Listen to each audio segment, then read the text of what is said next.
trouble. The one car, J.J. Yaley, and right in the side is the 47 of John Wood, who had nowhere to go. But the white flag had waved, and the yellow is waving on the racetrack as they have heavy contact. And here's the checkered flag for Clint Boyer, who will take the win. We do not have a green-white checkered once the white flag is waved, so Boyer gets the victory. Go watch the one car. That's Elliott Sadler and the 9 behind him. Here's J.J. Yaley going into the corner. Well, he just gets in a little bit too hot. Looks like he locked up the brakes. The rear brakes kind of took over, and the car spun out and got in the wall. Just hard driving.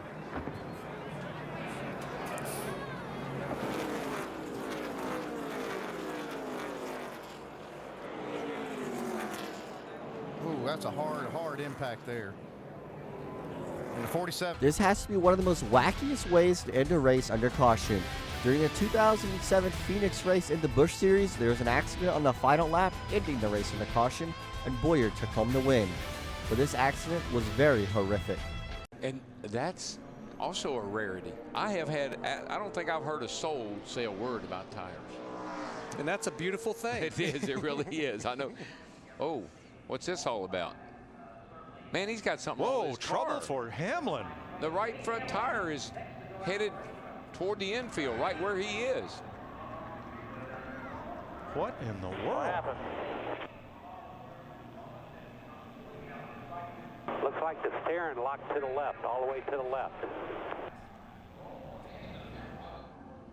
And he pulls away as a crewman looks attentively underneath the car. Now, didn't they change the engine in this car, Larry? Yes, they did. Yeah, they were going to have to start the race at the back of the dual races on Thursday.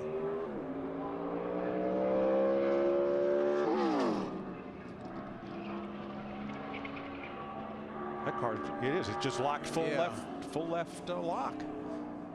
Never seen anything like that before. This is probably one of the worst ways to start off your 2011 season. Denny Hamlin had a mechanical failure before qualifying even started. As you could see, somebody was looking underneath the race car before he took off. He took off to qualify and his car broke and sent him into the grass.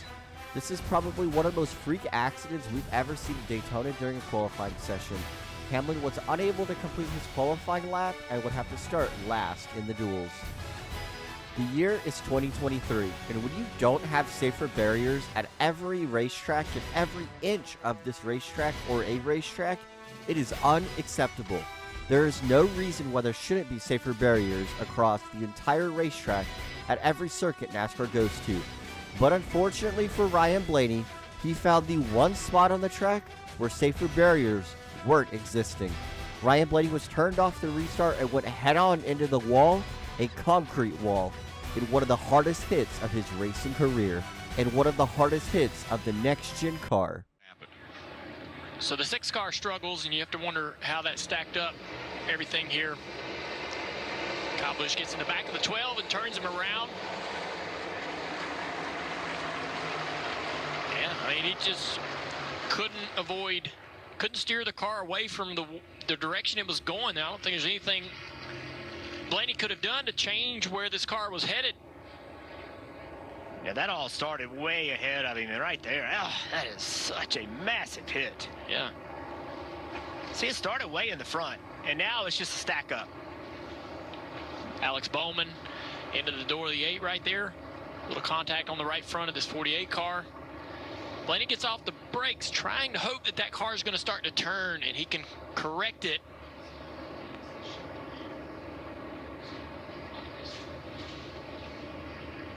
This could have been a whole lot worse. You know, the car not being able to accelerate. Yeah, watch this. The angle of impact is what is bad about that wreck right there. It's not the speed of a car matters, but the angle of impact. And this is almost a straight head-on impact as the car goes to the wall. Look at that. You know, look at the left front and the right front. They almost hit at the same time, and that's how this is very hard to absorb that energy. If it hits a glancing blow, it does not have near the G-forces, but when it's head-on like that, it is a ton of G-forces. Gordon second right now, but slowed down the back straight there, Marty. Yeah, he's out of fuel. He didn't get the signal to come to pit road, and now he can't get to pit road. Look at all the traffic Jeff Gordon's trying to get through. Finally gets his way to pit road. What a heartbreak for these guys. The car had finally gotten where he had wanted to, but Jeff Gordon completely out of fuel, Adam. And this tough for Casey Kane, too, because Kane has to slow his speed behind Gordon here. Yes, he has to slow down. No matter what Jeff's running, he's got to slow down and stay off of Jeff at that point in time. Jeff slowed down that entry, and you can make time on that entry. So that really hurt Casey as far as getting into the pits and getting to the cone. Jeff Gordon crawls to pit road, Matt. He limps into his pit stall, completely out of fuel. The car not fired at all. He'll do the 4-tire change. They'll have to try and get it cranked here. There it does crank for Jeff Gordon, so he will be able to leave pit road. But obviously, they lost a ton of time waiting on Alan Gustafson here to make sure the tank is completely full for Jeff Gordon, who leaves pit road. Well, you're right, Marty. They lost a ton of time on that deal. When running second on the racetrack, Jeff Gordon would run out of fuel. He would bring his car down to pit road to be serviced to be able to get some fuel in his race car. But unfortunately for Gordon, this was extremely detrimental at his shot to win the 2011 Sonoma race. Chase Elliott Freaking flat tire. has a flat. Left rear. The cars that have been the strongest in this race have had trouble. Here's Chase Elliott, knows he has an issue, trying to hold on to it. Oh, a little bit of damage to that right rear. Goes around. I don't know if it's a left rear or right rear tire. It was, Jamie. He was on the way to a win.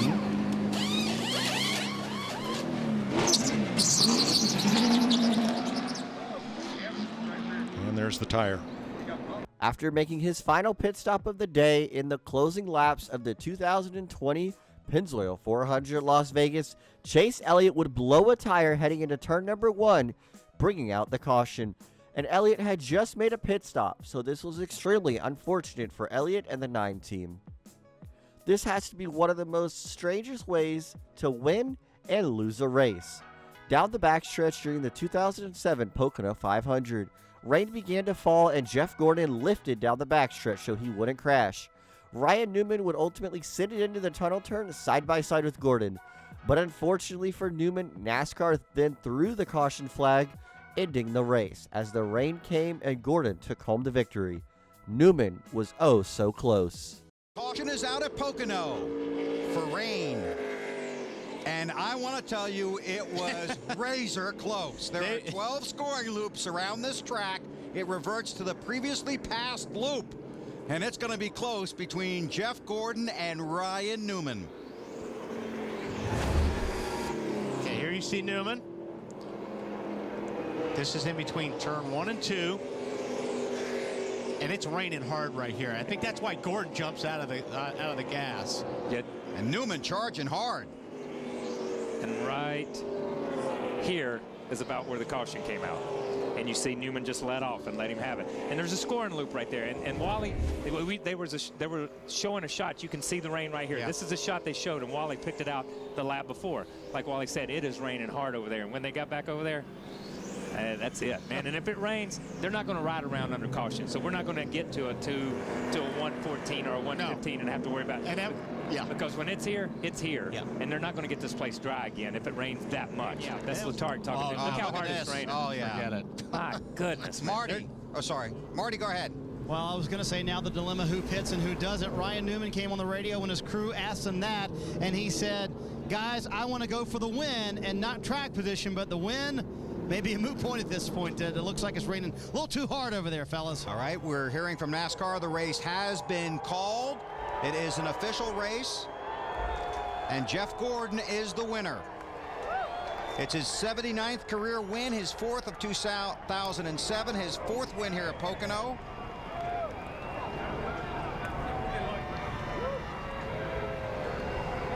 I think Steve Letarte's win. I'm not sure Jeff. Speaking of Phoenix, Justin Allgaier had the win in sight, up until his right rear tire blew as he entered the corner with just a handful of laps to go. Allgaier's car would be sent hard into the outside wall, bringing out the caution and ending his day. Oh no, left rear down. Left rear down. The leader goes around. Oh no. Oh my God. Allgaier in the wall. What a change of events here. Caution is out. Oh. Yeah, I'm good. Left gear just went flat. Gosh, we saw how low he just was off of turn 4 down there on the apron. I wonder if he felt something that he was so low in corner 3 and 4. Yeah, because it seemed odd to be down that low. When you think 90s and you think Jeff Gordon, you think unbeatable. There's no way Jeff Gordon could be leading with a handful of laps to go and somehow lose a race, especially in the 90s. But this happened in one of the most worst ways possible. Jeff Gordon would run out of gas at the All-Star race, losing all of the money he would have received and coming home with nothing, as he would run out of gas and Mark Martin would take home the win. Over second spot. What a drive. Jeff Gordon has broken. Jeff Gordon has broken on the white flag lap. Jeff Gordon has broken on the white flag lap. They are racing for the win here in the Winston. They're racing for the win in the Winston.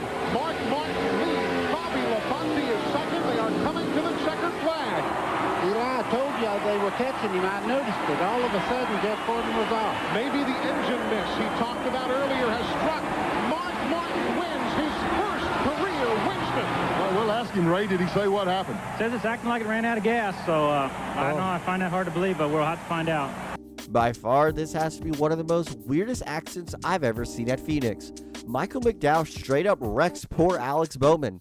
There's no ifs, ands, or buts about it. Alex Bowman just got flat out wrecked by Michael McDowell, and there is no excuse for this. The cheerleader. 48 of Alex Bowman around. He hit the front very hard. Remember, Alex Bowman back from a concussion, and not the way he wanted the last race of the season to go. He's running top 15.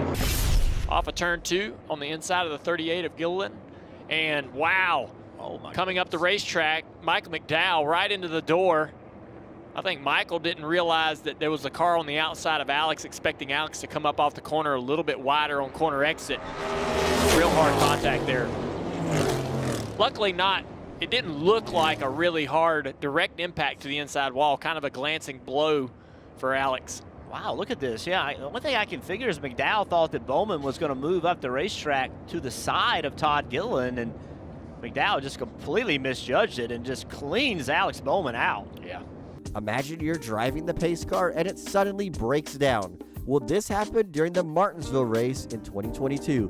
The pace car ended up breaking down while pacing the field under caution. Looks like we might have an issue with our pace car. Yeah, it's pulled up to the top of the racetrack, and now it's starting to move here. I'm not sure exactly what was going on. They were struggling to get the car to move. We have a cleanup truck pacing the front of the field, so we have that under control. But yeah, it just pulls up to the top. I don't know. And these drivers are they're trying to figure out what to do because they have to follow the pace car. And Chase is like, I don't want to pass you. Right. I don't think I'm allowed to stop right here. Hey, you said before the race that we would see things we've never seen before. All right, here we go. Oh my, now we're really seeing something. Oh, this is so good right here. This is. Can they not just push it with another truck or?